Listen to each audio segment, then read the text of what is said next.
자, 오늘은 요한계시록 17장 1절로 해서 6절 말씀을 보고자 합니다. 요한계시록 17장 1절에서 6절 말씀입니다. 우리가 이 말씀을 같이 읽겠습니다. 또 일곱 대접을 가진 일곱 천사 중 하나가 와서 내게 말하여 가로되 이리 오라. 많은 물 위에 앉은 큰 음료에 받을 심판을 내게 보이리라. 땅의 임금들도 그로 더불어 음행하였고 땅에 거하는 자들도 그 음행의 포도주에 취하였다 하고 곧 성령으로 나를 데리고 광야로 가니라. 내가 보니 여자가 붉은 빛 짐승을 탔는데 그 짐승의 몸에 참남된 이름들이 가득하고 일곱 머리와 열 뿔이 있으며 그 여자는 자줏빛과 붉은빛 옷을 입고 금과 보석과 진주로 꾸미고 손에 금잔을 가졌는데 가증한 물건과 그의 음행에 더러운 것들이 가득하더라. 그 이마에 이름이 기록되었으니 비밀이라 큰 바벨론이라 땅의 음녀들과 가증한 것들의 어미라 하였더라. 또 내가 보매 이 여자가 성도들의 피와 예수의 증인들의 피에 취한지라. 여기까지만 일단 보겠습니다. 6절 중간 부분까지만 보고자 합니다.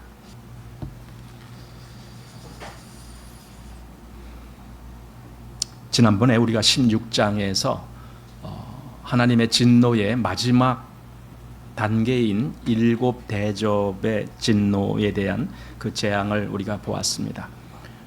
그래서 16장에서 그 마지막 일곱 번째 대접까지 다 쏟아졌습니다. 한마디로 하나님의 심판은 끝났습니다. 그것으로 끝난 거예요. 그래서 그 보호자로부터 무슨 음성이 들렸습니까? 되었다. 이런 음성이 들렸는데 되었다. 한마디로 하나님이 그렇게 말씀하실 때에는 하나님이 의도하신 것이 다 이루어졌다라는 의미거든요. 그래서 되었다. 하나님의 진노가 다 이루어졌다라는 의미입니다. 그런데 왜 17장, 18장, 또 19장, 사실은 20장까지도 계속 이 심판하는 모양이 나오거든요. 그럼 그건 왜 그렇게 나오느냐 했을 때에 시간적으로 그 16장 뒤로 계속 이어서 나오는 것이 아니라 16장에서 대접으로 쏟은 그 심판의 내용을 더 깊이 들어가면서 자세하게 말씀을 해주는 거예요. 그러니까 요한계시록은 시간적인 서술이 아니라는 것을 알아야 됩니다. 지난번에도 말씀드렸지만 일곱 인, 일곱 나팔, 일곱 대접이 시간 순서가 아니라는 거예요. 그래서 일곱 인의 그 마지막 부분하고 일곱 나팔의 마지막, 거기에는 이제 여섯 번째 나팔이 돼요. 그리고 일곱 대접의 마지막이 똑같은 결론이라는 거예요. 그래서 이 심판이 주어지고 있다라는 것을 우리가 보게 되는 겁니다. 그렇지만은 이제 여기 17장 또 18장 또 19장 10절까지 이 자세한 심판의 내용이 나오는데 사실은 20장까지도 이런 심판이 중간중간 나오고 있다라는 걸 보게 됩니다. 여기 요한계시록을 보면은요, 우리가 주목할 만한 두 여자가 나옵니다. 두 여자가 나와요. 근데 그 두 여자가 다른 여자입니다. 한 여자는 음녀라고도 말하고 또 큰 성 바벨론이라고도 말하는 거기에 해당하는 여자고, 또 한 여자는 어린 양의 신부라고 하는 교회를 의미하는 그 여자를 이제 보게 됩니다. 이 전자는 하나님의 심판의 대상이고, 그리고 후자는 하나님의 영원한 복의 대상자가 됩니다. 그래서 둘은 완전히 반대로 나누어지는 대상입니다. 여기 17장에는 이 전자, 즉 음녀에 대해서 집중적으로 말씀을 해주고 있습니다. 이 17장은 세 단락으로 나누어지는데 제일 처음에 1절부터 해서 6절 상반절까지, 오늘 우리가 읽은 본문 그 부분까지, 거기에는 이제 천사가 요한에게 이 음녀가 받을 심판에 대해서 말씀을 해주는 대목입니다. 그 다음에 두 번째 단락이 6절 중간 부분부터 해서 14절까지, 거기에는 음녀와 그리고 음녀가 탄 짐승, 한마디로 이게 탔다라는 것은 어떠한 세력을 얻어서 그 위에서 활동한다라는 의미거든요. 그래서 음녀가 탄 짐승의 비밀에 대해서 말씀하고 있고, 그리고 이제 15절로 해서 18절의 말씀까지는 그럼 이 음녀의 결국이 어떻게 되겠느냐라고 하는 그 결국을 이제 말씀하고 있습니다. 자, 그래서 오늘 이제 1절부터 이 말씀을 보겠습니다. 자, 1절에 이렇게 되어 있습니다. 또 7 대접을 가진 7 천사 중 하나가 와서 내게 말하여 가로되 이리 오라. 많은 물 위에 앉은 큰 음녀에 받을 심판을 내게 보이리라. 이렇게 지금 누가 누구에게 말을 하느냐 생각을 해봐야 됩니다. 7 대접을 가진 7 천사 중 하나, 그러니까 그 천사 중에 몇 번째 천사인지는 모르겠지만 어쨌든 그 7 그 대접을 가져서 요 16장에서 나왔던 그 천사 중에 하나가 지금 요한에게 말을 하는 거예요. 그러면서 이리 오라. 뭘 보여주려고 하느냐? 많은 물 위에 앉은 큰 음녀에 받을 심판, 그걸 보여주겠다. 이렇게 말합니다. 여기서 이제 7 대접을 가진 7 천사 중에 하나가 말한다는 것은 이 내용도, 지금 이 17장의 내용도 16장에 있는 7 대접의 심판 속에 포함이 되어 있다라는 의미로 해석을 해도 됩니다. 그래서 하나님이 그 7 대접의 심판을 이렇게 자세하게 또 말씀하시려고 17장, 18장에 나온다라는 것을 보게 됩니다. 그래서 천사가 그 음녀에 받을 심판, 이것을 보게 됩니다. 지금 여기서 이 천사는 음녀에 대해서 말을 하고 있지만 요한계시록 뒤에 가보면은 이 똑같은 천사가 똑같은 여자에 대해서 말을 해주는데 그때는 음녀가 아니에요. 그때는 어린 양의 신부에 대해서 말을 해주고 있어요. 그 내용은 21장 9절 말씀에 나옵니다. 여기 7 대접을 가지고 마지막 7 재앙을 담은 7 천사 중 하나가, 그러니까 아까 17장 1절에 나온 그 천사랑 같은 천사. 물론 7 천사니까 그 중에 하나라고 했으니까 꼭 그 천사인지 아니면 그 옆에 있던 다른 천사인지 그건 정확히 모르겠습니다만은 분명한 것은 7 천사 중에 하나였다. 즉 7 대접을 쏟은 천사 중에 하나가 21장까지도 계속 오는 거예요. 그러니까 이 21장의 내용도 마지막 7 대접의 재앙의 그 영역 속에 지금 계속 들어간다는 뜻입니다. 별다른 어떤 것이 아니라. 그런데 여기 21장 9절에서는 그 천사가 무엇을 보여줍니까? 내게 말하여 가로되 이리 오라. 내가 신부 곧 어린 양의 아내를 내게 보이리라 하고, 이렇게 나오는 거예요. 그래서 하늘로부터 내려오는 새 예루살렘을 보여주는 그런 모습이 이제 나오는 것이 21장에 나오는 겁니다. 바로 그것이 똑같이 그 7 대접의 재앙을 가진 천사인데 한 번은 음녀를 보여주고 한 번은 어린 양의 신부를 보여주는, 한마디로 이렇게 비교를 해보라는 거겠죠. 그건 다시 말해서 우리 보고 나는 그럼 어디에 속한 자인가도 생각해 보라는 거예요. 이게 그냥 구경하라고 보여주는 게 아니에요. 이 둘 중에 한 곳에 우리는 속해 있어야 돼요. 그냥 구경꾼으로 제3자의 입장에 있을 수가 없어요. 성경을 볼 때에 중요한 것이 바로 그런 관점이라고 저는 생각합니다. 성경을 볼 때 그 성경에서 말하는 그 속에 바로 그게 나야, 내가 여기 포함됐어, 이렇게 읽는 사람하고 성경을 그냥 무슨 영화 보듯이 이렇게 객관적인 입장에서 제3자의 입장에서 성경을 쭉 보는 것하고 이건 전혀 다른 거예요. 하나님이 말씀하실 때 그래, 그 말씀이 바로 나한테 하신 말씀이구나, 이렇게 받는 사람하고 하나님이 그렇게 말씀하셨지만 그건 다른 사람들에게 한 말이야, 이렇게 보는 사람하고는 천지 차이 아니겠습니까? 지금 요한계시록이 똑같다는 거예요. 우리가 그 음녀가 행한, 사실 이 음녀는 큰 바벨론이라는 이름을 나중에 이제 우리가 보게 되는데, 큰 바벨론, 이미 앞에서 무너졌도다 무너졌도다 하면서 그 바벨론의 멸망을 이미 선포했잖아요. 거기에 속해 있는 자일 수 있고, 아니면은 지금 다시 21장에 가서 그 아름다운 그리스도의 신부로서의 그 단장한 모습으로 내려오는 거기에 속할 수도 있고, 이 둘 중 안에 속하는 거예요. 여러분, 그래서 이 성경을 볼 때는 참으로 그 믿음이 있는 사람이 그렇게 보게 돼요. 믿음이 없는 사람은 그냥 객관적인 입장에서 그걸 보게 되는데, 사실은 그게 객관적인 입장에서 본다 할지라도 결국은 멸망하는 바벨론에 속해서 함께 멸망을 하게 되는 그런 결과가 주어집니다.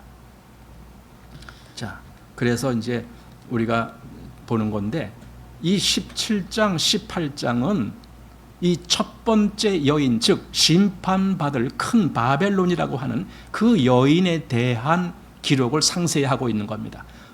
그것이 이 앞에서 지금 우리가 미리 보는 겁니다. 그런데 여기 성경은요, 이 여인에 대해서 여기 17장 1절에 그를 음녀라고 그렇게 불렀어요. 큰 음녀 이렇게 불렀습니다. 물론 우리는 음녀가 무엇을 뜻하는지 세상적으로는 다 알고 있잖아요. 말하자면 성적인 음행을 한 여자다, 뭐 그런 의미로 우리가 해석을 하는 겁니다. 그런데 여기 성경에서 음녀라고 말한 차원은 그 차원이 아닙니다. 옛날에 이스라엘이 하나님을 떠나서 우상을 섬길 때, 그때 하나님은 그들을 보고 음행했다라고 말해요. 그걸 음행이라고 말하는 거예요. 예레미야서 2장을 한번 보겠습니다. 2장 20절. 내가 옛적부터 내 멍에를 꺾고 내 결박을 끊으며 말하기를 나는 순복지 아니하리라 하고 높은 산 위와 모든 푸른 나무 아래서 몸을 굽혀 행음하도다. 이게 뭐냐면 높은 산 위, 모든 푸른 나무, 그것들이 무슨 장소냐 하면은요, 이스라엘이 거기다 우상을 세워놓고 우상을 섬겼던 장소예요. 우리나라에도 그 전통적인 민속 종교가 그 샤머니즘 뭐 이런 거 아닙니까? 그러면 그 무당들이라든가, 무당 있는 데는 벌써 근처 가면은 표시가 있잖아요. 거기 뭐 나무에다가 뭐 이렇게 줄 같은 거 쭉 걸어놓고, 거기 무슨 만국기도 아닌 걸 뭐 이상한 걸 뭐 이렇게 달아놓고, 거기서 가끔 무슨 뭐 장구 치는 소리도 나고 뭐 이런, 그렇게 하듯이 이스라엘이 여기 우상을 섬길 때의 그 모습이 여기 높은 산이라든가 또는 푸른 나무, 여기서 그들이 그 자기들이 섬기는 신상을 놓고 뭐 바알 신상 또는 아세라 신상 이런 것들을 놓고 거기에 몸을 굽혀서 절하고 섬기는 그런 일을 행했단 말이죠. 근데 그걸 성경은 뭐라 그러냐? 그걸 행음, 여기 지금 행음이나 음행이나 똑같은 거거든요. 행음하였다. 이스라엘이 행음하였다. 또 여기 나훔 3장 4절에도 이는 마술의 주인 된 아리따운 기생이 음행을 많이 함을 인하비라. 그가 그 음행으로 열국을 미혹하고 그 마술로 여러 족속을 미혹하느니라. 여기서도 지금 음행 하는데 그걸로 열국을 미혹한다는 거예요. 그럼 이게 무슨 말이겠습니까? 열국으로 그 우상을 섬기는 그 길로 끌어들였다는 거 아닙니까? 그걸 음행이라고 한다라는 거예요. 물론 성적인 음행이 이런 우상을 섬기는 일에 같이 병행적으로 행했던 것도 있습니다만은, 사실은 그것보다 더 큰 문제는 우상 자체를 섬기는 거예요. 여러분, 우상 섬긴다는 말이 뭐겠습니까? 무슨 뭐 불상 같은 거 해놓고 거기 절하고 이렇게 하니까 우상이다. 당연히 우상이죠, 그거는. 그러나 우리가 우상이라는 개념을 더 분명히 알려면은요, 하나님을 떠난 다른 대상을 내가 동경하고 거기에 내 마음을 주는 것이 다 우상이에요. 그게 뭐든, 그러니까 이렇게 무슨 뭐 형상화된 우상이든 아니면 형상이 없는 무형화된 어떤 것이든 간에 내 마음을 거기 빼앗기고 있다라면 그게 우상이 돼요. 때로는 그래서 우상이 돈이 될 수도 있고, 때로는 그 우상이 나의 자식이 우상이 될 수도 있고, 또는 세상의 명예가 우상이 될 수도 있고, 자기가 모든 세상에서 누리는 어떤 것, 쾌락이라든가 행복이라든가 이런 것조차도 우상이 될 수가 있어요. 어떻게 되면 우상이라고요? 하나님보다 그게 더 커질 때. 그러니까 우리는 왜 지음을 받았느냐? 우리는 하나님을 섬기기 위해서, 하나님을 영화롭게 하기 위해서 지음을 받은 존재들인데, 그 마음에 하나님이 아니고 다른 것으로 채웠다라면 그게 우상이게 되는 거고, 그건 다시 말해서 여기서 말하는 음행이라는 말이 되는 겁니다. 그게 음행이에요. 근데 여기 오늘 본문에는 이 여자가 많은 물 위에 앉았다라는 거예요. 많은 물 위에 앉은 큰 음녀, 이렇게 말을 했습니다. 계시록 17장 15절 말씀에 보면은 거기 이런 말씀이 있습니다. 또 천사가 내게 말하되 내가 본 바 음녀에 앉은 물은 백성과 무리와 열국과 방언이니라. 이게 뭡니까? 백성, 이게 어느 한 백성이 아니라 세상에 있는 그 백성들, 또 무리, 그 무리들, 열국, 세상에 있는 많은 나라들을 이렇게 열국이라고 불러요. 그리고 방언들, 이 방언이라는 것은 말이 다른 말이에요. 그러니까 그 나라가 다르니까 당연히 말도 다르겠죠. 한마디로 이 음녀가 앉은 그 자리가 뭐냐? 이 세상이다라는 거예요. 세상 전체를 관할하는 거예요. 세상 전체를 뭔가 이렇게 리드하는 거예요. 어디로 리드할까요? 음행하는 길로, 즉 우상 섬기는 길로, 즉 사단을 경배하는 길로 인도하는 거예요. 하나님을 떠나서 그 길로 가는 거예요. 그 일을 하는 것이 음녀라는 겁니다. 그래서 음녀는요, 어쩌면 이 세상의 어떤 체계를 음녀라고도 할 수 있고, 이 세상의 그 체계를 관할하는 어떤 인물들, 어떤 권세자들, 그들을 음녀라고도 할 수 있고, 뭐 여러 가지로 표현할 수가 있습니다만은 어쨌든 한 인물이다가 아니라고 봐야 저는. 왜냐하면 세상에 그런 것이 많으니까. 음녀들, 그가 백성과 무리와 열국과 방언들이다. 한마디로 온 세상이에요. 이게 온 세상. 여러분, 세상이 하나입니다. 세상이라는 존재가 하나입니다. 거기 뭐 나라가 많고 여기 방언, 뭐 열국, 무리, 백성들이 많지만은 그게 하나라는 거예요. 한 덩어리. 그 덩어리가 뭐라고요? 그게 사단의 소굴이라는 거예요.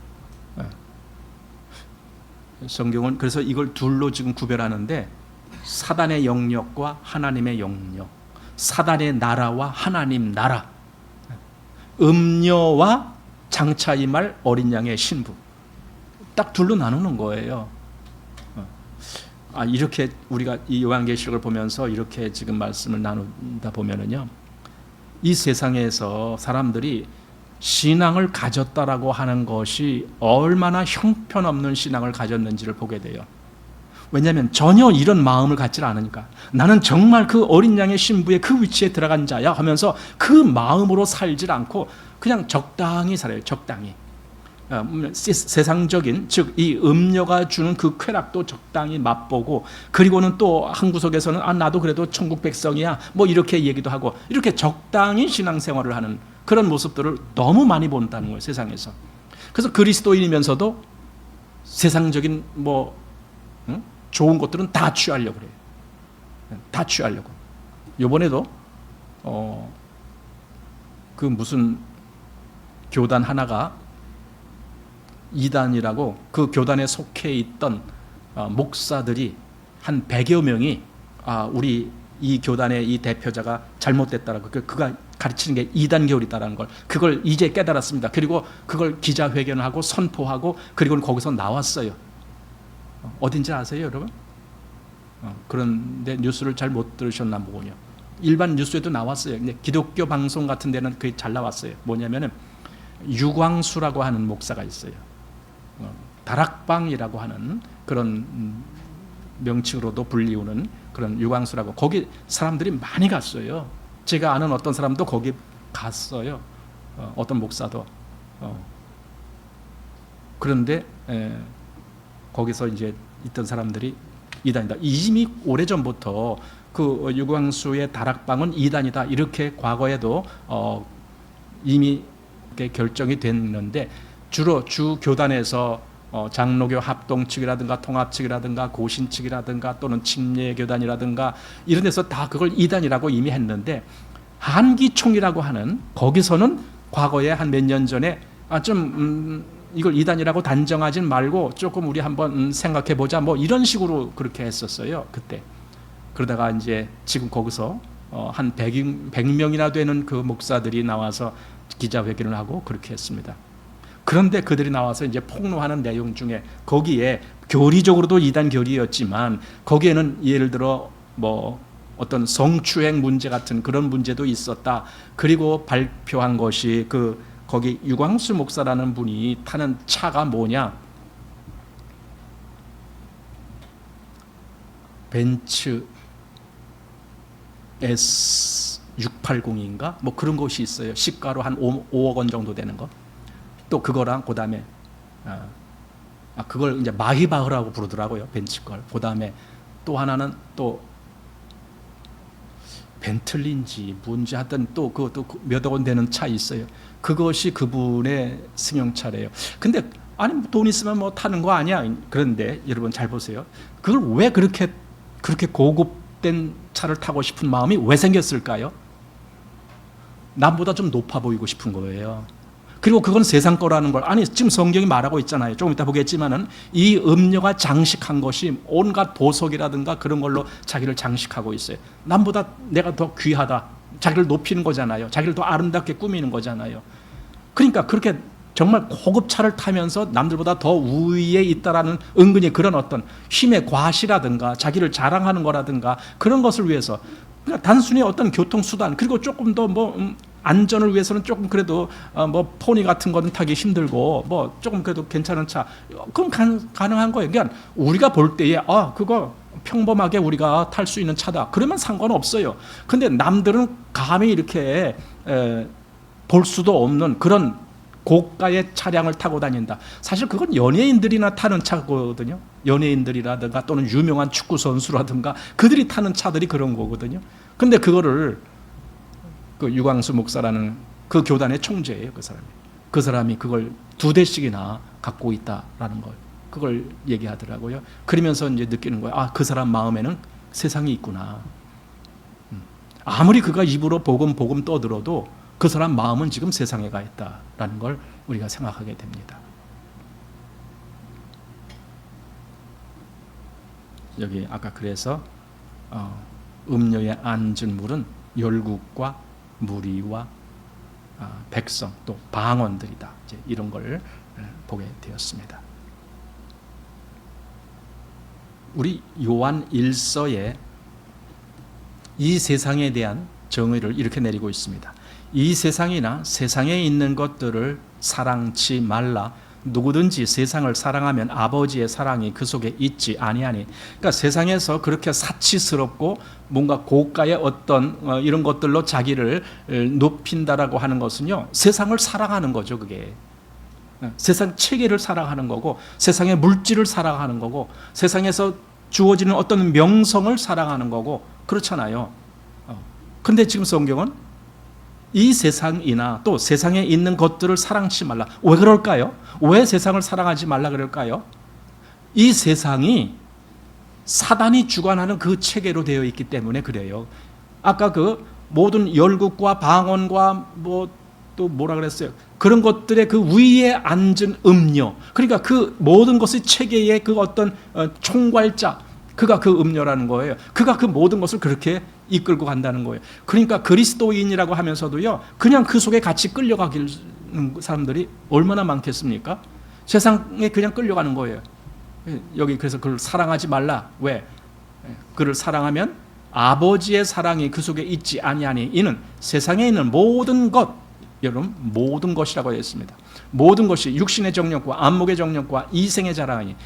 이 모든 것은 다 여기 들어갑니다. 육신의 정욕, 안목의 정욕, 이생의 자랑. 왜 그런 고급스러운 차를 갖기를 원합니까? 이 마음이 있기 때문에. 여기 이생의 자랑, 내가 남들보다 더 우월하다라고 하는 그 어떤 것을 드러내고 싶은 자랑, 또는 여기 육신의 정욕, 이 자기 육신을 위한 어떤 그 소유욕 같은 그런 것, 안목의 정욕이다. 안목은요, 안목이라는 것은 이 눈으로 보는 것을 얘기하는 거예요. 근데 내가 더 남들보다 더 좋은 것을 보고 싶어지는 거예요. 그것은 더 가치 있는 것, 더 화려한 것, 이런 걸 다 포함하고 자기를 즐겁게 해주는 그 어떤 것도 포함하고 그런 것들입니다. 근데 이것들이 다 뭡니까? 아버지께로 쫓아온 것이 아니요 세상으로 쫓아온 것이라. 이게 문제라는 거예요. 이 세상이라는 그 체계를 관할하는 것이 아까 말한 음녀라는 것이고, 그리고 다른 말로 큰 바벨론 이렇게 말하는 거예요. 그런데 결론적으로 이 세상을 사랑하는, 즉 음행하는 그들을 하나님은 심판하시겠다 이거예요. 왜? 그들의 마음에 하나님이 없기 때문에. 그들은 하나님을 저버린 자들이기 때문에. 그래서 음녀가 심판을 받는다는 것은 곧 이 세상 전체가 심판을 받는다, 그런 의미가 되는 겁니다. 이제 2절 말씀 보십시오. 땅의 임금들도 그로 더불어 음행하였고 땅에 거하는 자들도 그 음행의 포도주에 취하였다 하고, 그러니까 이 음녀만이 음행한 것이 아니라 그에게 쫓아간 모든 땅에 거하는 자들이 다 음행한 자가 됐다라는 겁니다. 똑같으니까, 마음들이 하나님을 떠났으니까. 땅의 임금들 이렇게 말했는데, 땅의 임금들이란 이 세상의 권력자들이겠죠. 뭔가 힘이 있는 자들을 의미하겠죠.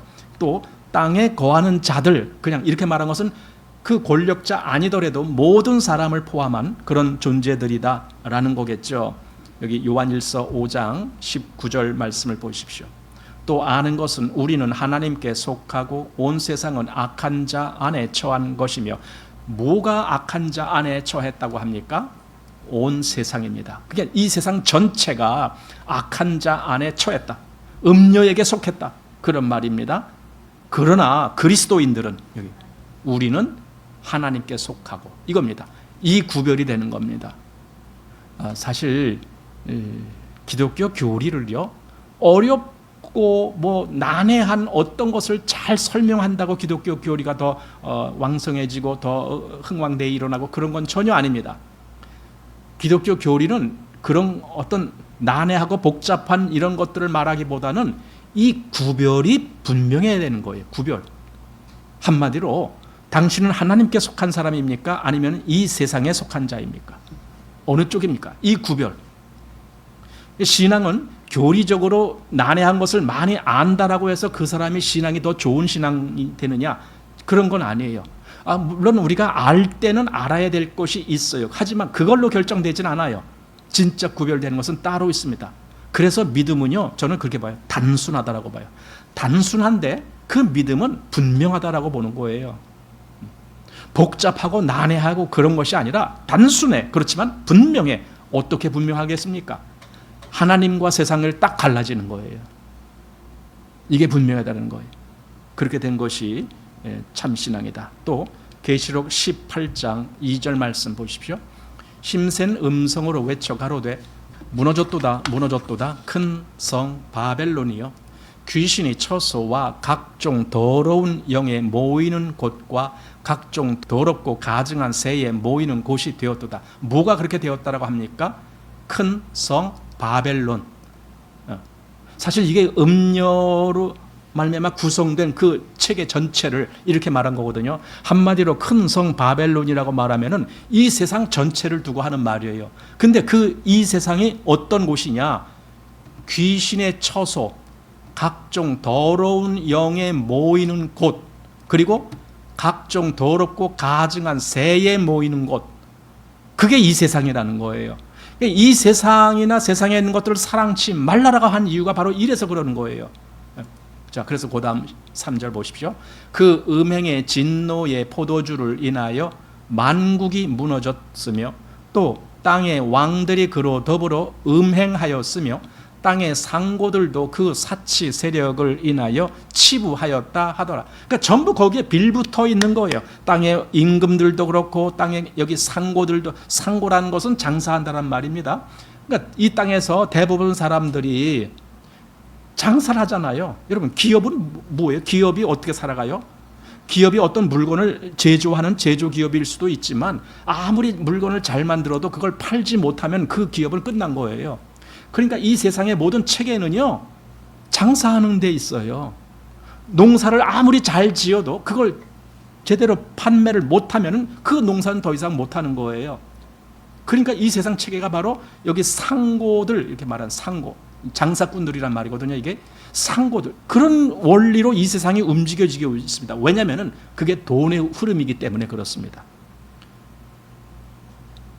어떤 물건은 팔지 않는다 할지라도 내가 어디 가서 일을 했다, 일당 노무자로 하루 일을 해서 내가 15만 원을 받아왔다, 그거 장사한 거나 마찬가지. 나는 뭘 파는 거예요? 내 이 인력, 즉 내 어떤 힘을 판 거예요. 그리고 대가로 돈을 받아오는 거예요. 그러니까 이런 거래가 일어나는 것, 이게 전부 상고들이 하는 일입니다. 이게 세상에서는 그렇게 하는 겁니다. 그렇게 안 하면 살 수가 없습니다. 왜? 세상 체계가 그렇게 되어 있으니까. 우리 그리스도인들도 그 속에 있어요. 그래서 그리스도인들도 정신을 바짝 차려야 돼요. 왜? 우리도 그 체계 속에서 지금 살아가고 있잖아요. 물론 우리는 세상에 속한 자가 아니고 하나님께 속한 자입니다, 이렇게 말하지만 사는 건 이 땅에서 살고 이 세상에서 살잖아요. 그렇기 때문에 그리스도인들은 예를 들어 돈을 벌어도, 또는 내 사업이 크게 돼서 세상에서 내 이름이 더 유명해져도 어떤 뭐가 나한테 온다 할지라도 거기에 빠지지 말아야 되는 거예요. 안 빠져야 되는 거예요. 오히려 하나님을 더 크게 봐야 되는 거예요. 이것이 그리스도인의 처신입니다. 이 세상에서 살아가는 그리스도인.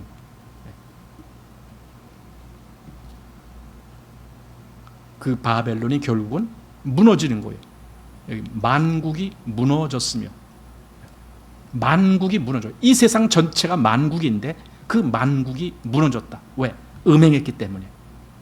즉 하나님을 제외시키고 자기들끼리 좋은 것을 다 나눴다. 그게 음행이죠.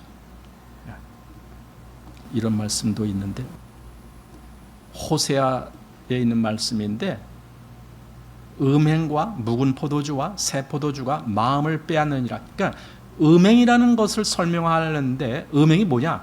마음이 빼앗기는 거예요. 뭐에? 자기가 좋아하는 것에. 여기 포도주, 새 포도주, 그러니까 묵은 포도주, 새 포도주, 여기에 마음이 빼앗기는 거예요. 그걸 음행이라고 말합니다.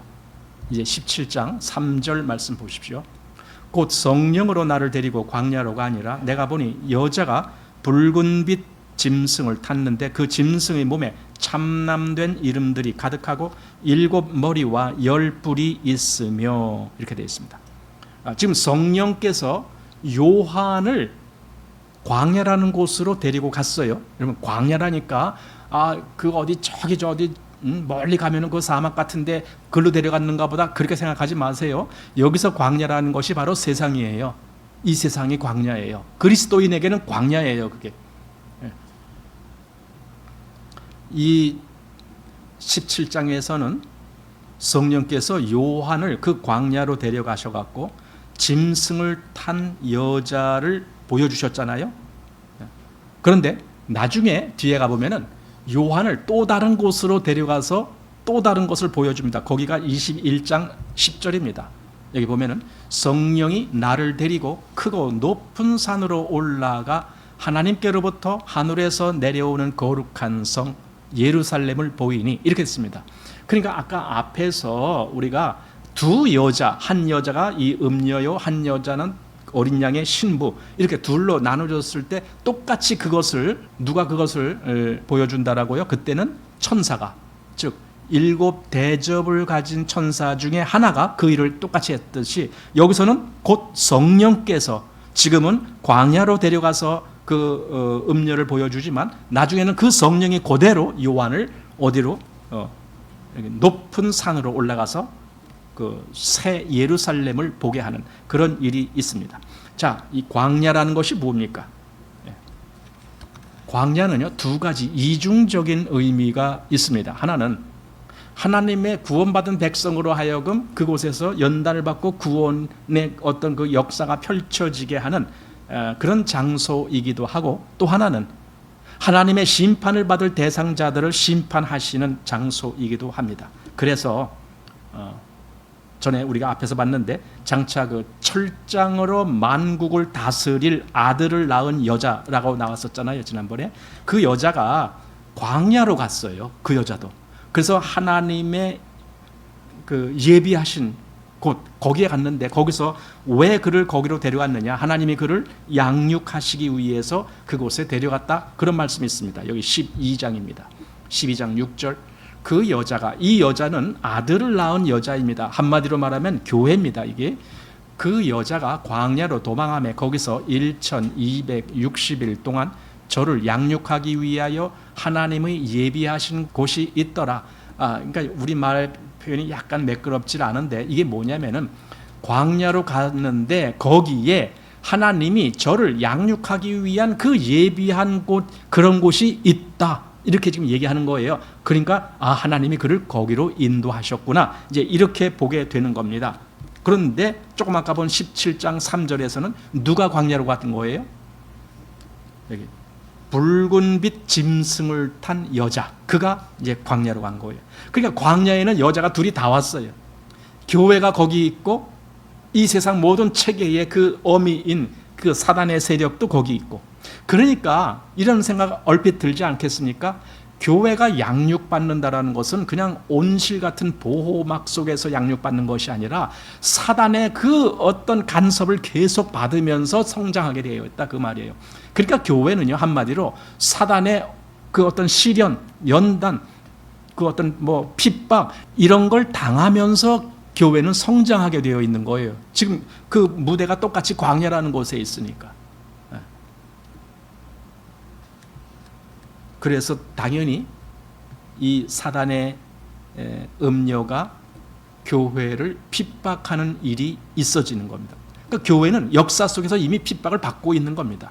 지금 가만히 보호받고 있다가 어떤 저 끝날에 가고 그때 갑자기 사단이 교회를 핍박한다, 그런 거 아니에요.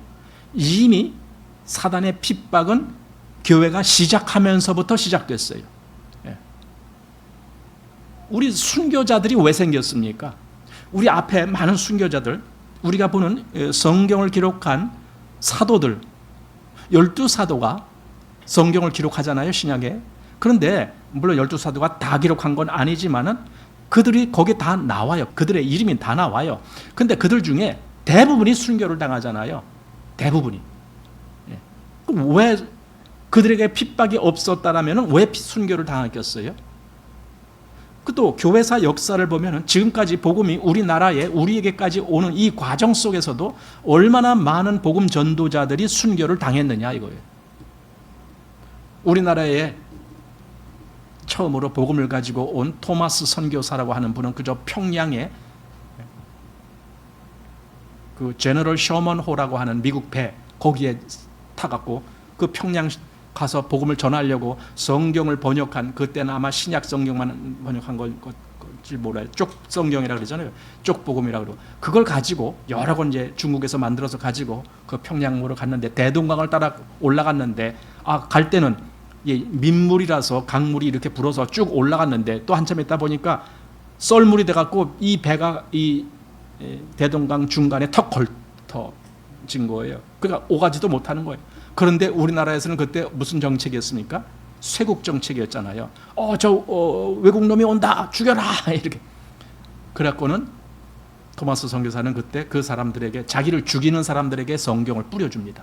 그리고 예수라고 소리 지릅니다. 그때 그 소리를 들은 사람 중에 한 사람이 그 간증을 합니다. 그 외국 사람이 와서 이걸 뿌리면서 야소라고 소리쳤다고. 나중에 그 사람이 결국은 그 성경책을 보게 되고 그걸 보고 믿음을 갖게 되고 구원받게 됩니다. 그러니까 이렇게 복음을 전하는데 그때 그 토마스 선교사는 그래서 거기서 순교했습니다. 자기를 창으로 찌르는 그 사람을 향해서도 성경책을 보급한 선교사가 토마스 선교사입니다. 이제 한참 후에 뭐 아펜셀러나 언더우드나 이런 분들이 왔지만은 이미 그보다도 훨씬 전에, 몇십 년 전에 토마스 선교사가 그렇게 우리나라에 왔다가 순교를 당했습니다. 그러니까 교회사 역사를 보면은 그 일이 왜 벌어지고 있습니까? 사단이 계속 핍박을 하는 거예요. 그리스도인들을 핍박을 하는 거예요. 그 역사가, 그러니까 여기 이 역사, 여기 광야에 가서 이 음료가 광야에 갔고 거기에 교회도 광야에 있는데 거기서 되어지는 그 역사는 이미 진행 중이라니까요. 마지막 때 가서 어떻게 될 거다가 아니고 지금 이미 진행 중에 있다니까요. 우리도 그 중에 지금 있는 거예요. 그래서 이 세상에서 때로는 우리가 이 복음으로 말미암아 핍박을 받는 것이 있다라면 여러분 그거 이상하게 생각하지 마십시오. 당연한 거예요. 왜? 성경이 그렇게 말씀했으니까. 진짜 복음을 가지고 그 복음을 증거하면서 사는 사람은 핍박을 받게 되어 있다라는 겁니다.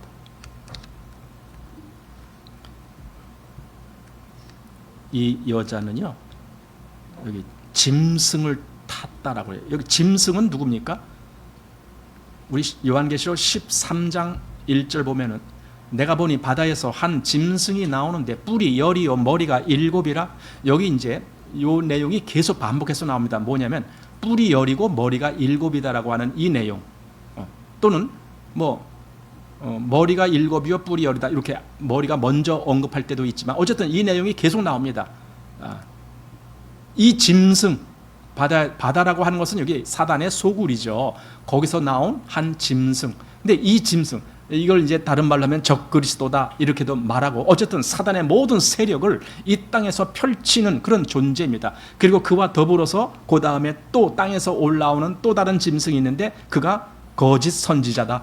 그러니까 이렇게 적그리스도와 거짓 선지자가 말하자면 사단의 앞잡이가 돼갖고 이 땅에서, 이 세상에서 그리스도를 대항하고 하나님을 대적하고 하나님의 백성들을 핍박하는 그런 역사를 계속 해오는 거예요. 그게 이 세상에서 되어지는 일입니다. 그러니까 하나님이 결국은 하나님의 백성을 그렇게 핍박한 그들을 나중에 어떻게 하겠습니까? 심판하셔야죠. 그게 우리 이 앞에서 본 하나님 언제까지 우리를 신원하여 주시지 않겠습니까? 라고 기도한 그 대목이 바로 그거예요. 성도들이, 순교한 사람들이 하나님 앞에 보좌 앞에 가서 그러는 거예요. 왜 우리 피를 신원하여 주시기를 언제까지 기다리시겠습니까? 속히 좀 해주십시오 라는 그런 기도를 했다 그랬잖아요. 그러니까 이 세상은요, 전쟁이에요. 사단의 세력과 하나님의 백성과의 전쟁이. 그래서 우리 보고 여러분 에베소서에 나오는 하나님의 전신갑주를 입으라. 그 전신갑주는 왜 입어요? 전신갑주라는 것이 그 단어 그대로 보면은요, 갑옷이라는 뜻이에요. 싸울 때 나가는 갑옷을 입어라. 물론 이것이 영적인 무장을 의미하는 겁니다. 그럼 어쨌든 그런 무장은 왜 하느냐 이거예요. 싸워야 되기 때문에 하는 거예요. 우리는 이 세상에서 하나님의 군사로서 싸움을 위해서 부름을 입은 자들이에요. 그러니까 전신갑주로 무장을 해야 되는 거예요. 그러니까 이 싸움은 지금 우리에게 닥치고 있다니까요. 지금 우리 보고 무장하라고 그러지, 이 다음에 저 끝에 있을 그 성도들, 그들 보고 야 끝에 올 성도들이야 너희들은 무장을 해라. 지금은 무장 안 해도 돼. 그렇습니까? 아니잖아요. 지금 우리 보고 무장하라 그러잖아요. 하나님의 전신갑주를 입으라 하잖아요. 그리고 그 이브라가 사실은 초대교회 때부터 그렇게 된 거예요. 왜냐하면 그 에베소서가 에베소 교회에 보낸 서신이니까. 초대교회 때부터 성도들은 무장을 해야 되는 거예요. 영적인 무장을 해야 되는 거예요. 왜냐하면 싸워야 되니까. 이 세상에서는 싸움판이 벌어지는 거예요. 그게 광야입니다. 이스라엘이 광야를 지날 때 그들은 절대로 평탄한 길을 가지 않았어요. 그냥 길 때문에 하나님을 원망하고 물이 없다라고 원망하고 먹을 것이 없다라고 원망하고 또는 저기 아말렉이 대적해 오고 또 누가 오고 계속 싸우고 뭐가 부족해서 뭐가 죽을 지경이고 이게 뭡니까? 그게 광야라는 거예요. 그런데 그 기간이 무슨 기간입니까? 이스라엘로 하여금 연단의 기간이라는 거예요. 거기서 바른 믿음이 나오는 그 길로 가기 위해서 그 바른 믿음에 오지 아니한 사람은 광야에서 다 멸절당하지만은 그러나 다시 그 바른 믿음으로 나오는 그들이 가나안 땅에 들어가는 것처럼 지금 이 땅이 그 광야라는 소리입니다. 즉 그리스도인들이 그 신앙적인 연단을 받는 곳, 신앙적으로 성장을 하는 곳, 그게 지금 현재 이 세상입니다. 그래서 장차 우리가 하나님 보좌 앞에 나가는 그 때가 됐을 때 정말 그 순전한 믿음의 사람들이, 그래서 그들의 옷이 어떻다고요? 흰옷, 순전한 신앙을 지켰던 그들이 흰옷을 입고 그 보좌 앞에 가서 찬송을 부르잖아요. 그렇게 되는 거예요. 그러니까 이 땅에서는요, 전쟁터라니까요. 그리스도인에게 이 땅은 전쟁터입니다. 근데 왜 우리는 싸울 생각을 안 합니까? 전쟁이 일어났는데 어디 저기 휴양지나 이런 데 가서 그냥 가만히 보내려고 그렇게 하려고 합니까? 아니잖아요. 우리가 전쟁터에 나가야 되잖아요. 싸우려면.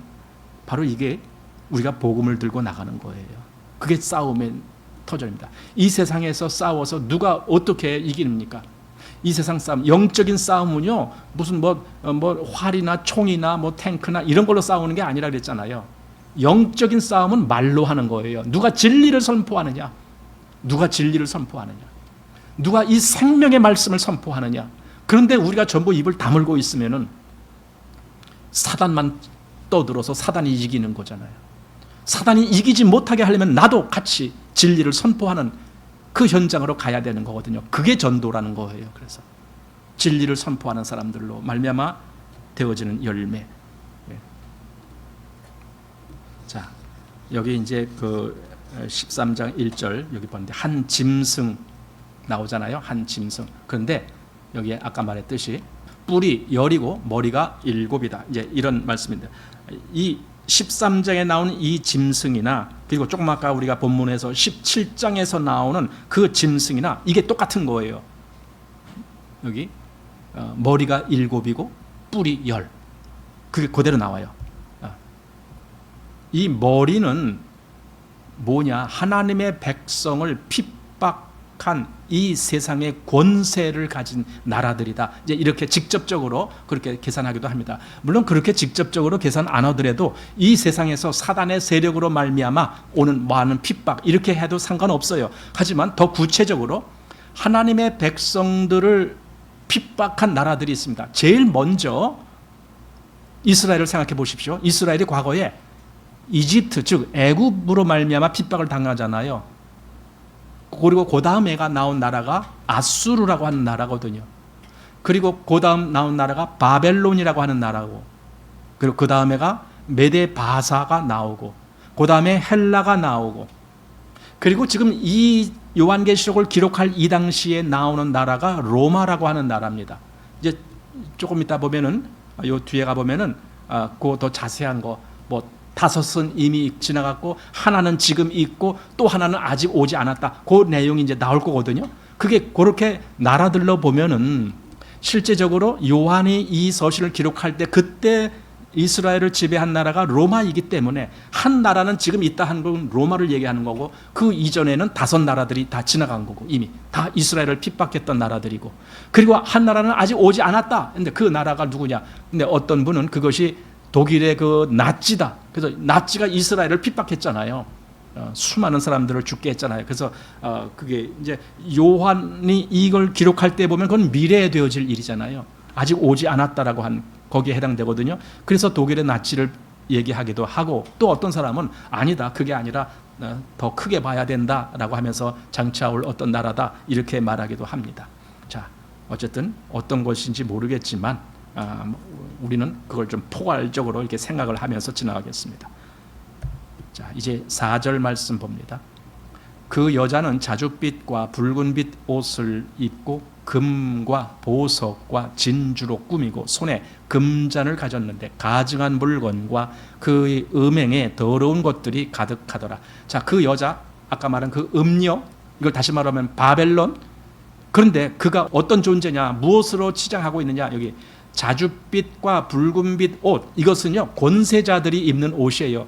뭐 왕족이라든가 뭐 이런 입는 옷이 이게 자줏빛과 붉은빛 옷입니다. 그리고 그들이 무엇으로 치장했느냐? 금과 보석과 진주로 꾸몄다.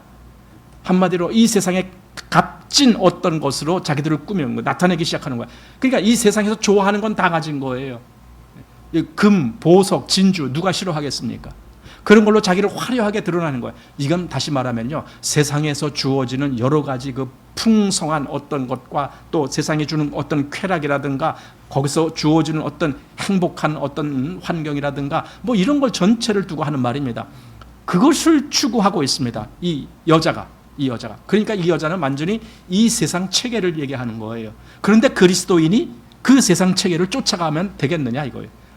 그걸 쫓아가면 사단을 쫓아가는 것이 되는데, 그리고 그 손에는 아주 영광스러운 금잔이 있습니다. 그냥 유리잔도 아니고 금으로 된 잔이래요. 얼마나 영광스럽겠어요. 그런데 한 가지 더 유의해서 보아야 해요. 그 금잔 안에 뭐가 담겨 있지? 뭐가 있어요? 가증한 물건과 그 음행에 더러운 것들이 가득하더라. 그 금잔 안에 이런 것들이 있다. 그래서 하나님이 그를 심판하시는 거다. 그리고 이제 5절 말씀, 그 이마에 이름이 기록되었으니, 이제 이름이 나오는 겁니다. 이름이 뭐라고요? 비밀이라고도 말하고 또는 큰 바벨론 이렇게도 말하고 그다음에 땅의 음녀들과 가증한 것들의 어미, 그러니까 모든 것들의 그 본거지 뭐 이렇게도 그렇게도 말한다 이겁니다. 그게 뭐라고요? 아까 앞에서 말한 음녀. 근데 여기 땅의 음녀들, 이 음녀들은 작은 음녀들이라고 말할 수 있겠죠. 그러니까 왜냐하면 이 전체의 어미가 진짜 큰 음녀니까. 그러니까 이 땅에 모든 그 어떤 것들에 대한 총체적인 체계를 이렇게 음녀라고도 말했지만은 여기 아까 말 바벨론은요 고대로부터 계속 하나님의 어떤 그 원수 즉 사단의 그 세력을 뜻할 때 바벨론이란 말이 계속 쓰여요. 과거에 바벨론 왕조가 있을 때 그때 우리 잘 아는 느부갓네살 왕이 있었잖아요. 그 느부갓네살 왕이 어느 날 밤에 꿈을 꾸는데 신상을 봤어요. 근데 그 신상의 머리가 금으로 돼 있어요. 그리고 이 가슴과 뭐 어깨, 팔 여기는 은으로 되어 있고, 그리고는 이 허리 쪽 여기는 뭐 뭡니까 그 동이라고 했나요?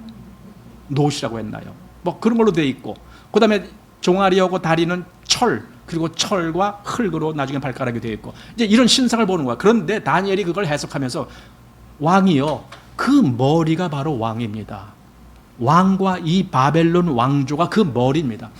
그러니까 보세요. 그게 바벨론이라는거예요. 바벨론이 이 금머리라니까요. 모든 것들의 이 우상의 최고의 위치에 있는 것이 바벨론. 그래서 계속 사단의 어떤 세력을 이야기할 때는 바벨론 계속 그러는 거예요.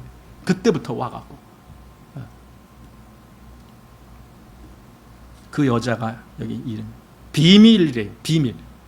숨겨져 있다는 것이 비밀이거든요. 세상 사람들이 그렇게 금방 알 수 없는 그런 비밀이다. 그리고 바벨론이다. 그리고 가증한 것들의 어미다. 앞에서 우리가 그걸 봤잖아요. 무너졌도다 큰 성 바벨론이요. 그걸 봤거든요. 그 심판받을 존재가 그 바벨론인데 그것이 여기 17장에 오니까 그게 음녀예요. 그가 심판받을 거예요. 이 요한계시록이 기록될 그 당시에는 그 바벨론 세력이 그대로 행사되는 것이 로마라고 하는 나라였습니다. 로마가 바벨론 역할을 한 거예요. 그때는. 그래서 지금 있는 나라가 로마다. 그때 5은 이미 지나갔고 하나는 지금 있고 또 하나는 아직 오지 않았다 할 그 지금 있는 그게 바벨론의 계보예요. 사실은 이 세상 왕조의 계보. 그런데 또 하나 이제 로마가 지나갔으니까 그 후에 그것이 히틀러의 나치나 아니면 또 다른 세력이냐, 그건 이제 또 봐야 되겠죠. 이 세상을 주관하는. 그런데 그들의 특징이 있습니다. 여기 13장 3절 우리 지난번에 본 건데, 그의 머리 하나가 상하여 죽게 됐다. 머리가 7인데 그 중에 하나가 죽게 됐는데, 그 죽게 된 것이 상처가 나음에, 이게 뭐야? 상처가 났단 말은 죽으려다가 도로 살아났다, 지금 그 말이거든요.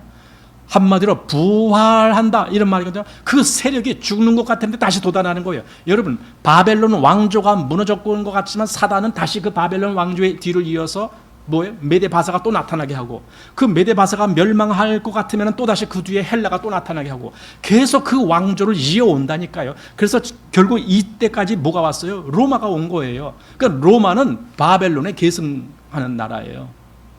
사단의 세력.